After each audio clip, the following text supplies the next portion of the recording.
आणि बुलेटिनमध्ये सुरुवात करूया दमदार बातमीने। बातमी अशी बघा, आता क्षणाची ब्रेकिंग न्यूज। ठाकरे गटाचे रत्नागिरी जिल्ह्यातील माजी आमदार राजन साळवींनी ठाकरेंच्या पक्षाला जय महाराष्ट्र केला। ठाकरेंच्या पक्षातील उपनेतेपदाचा त्यांनी राजीनामा देऊ केला आणि गेल्या काही दिवसांपासून राजन साळवी हे ठाकरे गटातून बाहेर पडणार असल्याच्या चर्चा रंगल्या होत्या। या सर्व चर्चांना पूर्णविराम मिळाल्याचं समोर आलं। राजन साळवी यांनी उपनेतेपदाचा राजीनामा दिल्यानं त्यांच्या शिवसेना पक्षप्रवेशावर शिक्कामोर्तब झालंय। राजन साळवी गुरुवारी ठाण्यात दुपारी 3 वाजता एकनाथ शिंदे यांच्या उपस्थितीत शिवसेनेत प्रवेश करतील।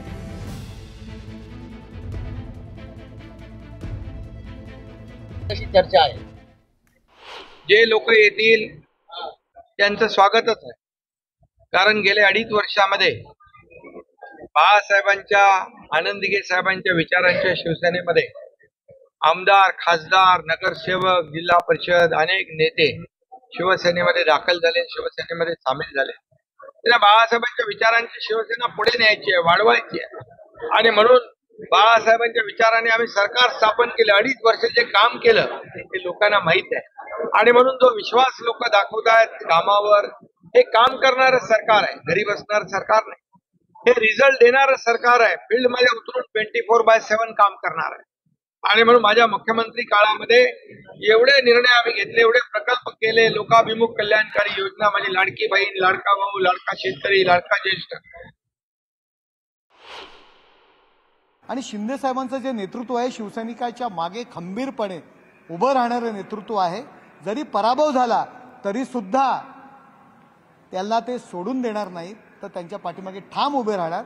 राजन साळवी साहेबांनी अनुभव घेतलाय। मुंबईचे काही स्वतःला तथाकथित नेते समजणारी मंडळी ग्रामीण भागात काम करणाऱ्या मंडळींना कशा पद्धतीने त्रास देत आहेत हे राजन साळवी साहेब अनुभवत आहेत। त्यामुळे राजन साळवी साहेब कदाचित उद्धव बाळासाहेब ठाकरे यांना सोडत असतील।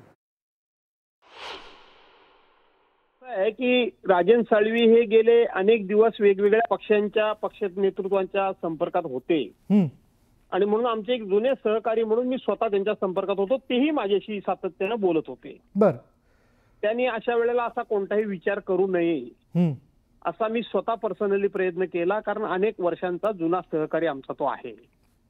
त्यानंतर त्यांना उद्धव साहेबांना भेटायचं होतं, उद्धव साहेबांनी त्यांना भेट दिली, उद्धव साहेबांनी त्यांच्याशी बोलले, उद्धव साहेबांनी त्यांचे गैरसमज दूर करण्याचा प्रयत्न केला, त्यांचं समाधान करण्याचा प्रयत्न केला आणि त्यानंतर ते असं आम्हाला वाटलं होतं की ते जाणार नाहीत आणि 2 दिवसापूर्वी आम्ही त्यांच्याकडे बोललो स्वतःहून। परंतु आज आपण म्हणता त्या पद्धतीने त्यांनी पक्ष उपनेतेपदाचा राजीनामा पण दिल्याचं कळतं आणि ते जाणारच असतील तर आता ह्या विषयावर काय भाष्य करायचं हाच एक प्रश्न आहे।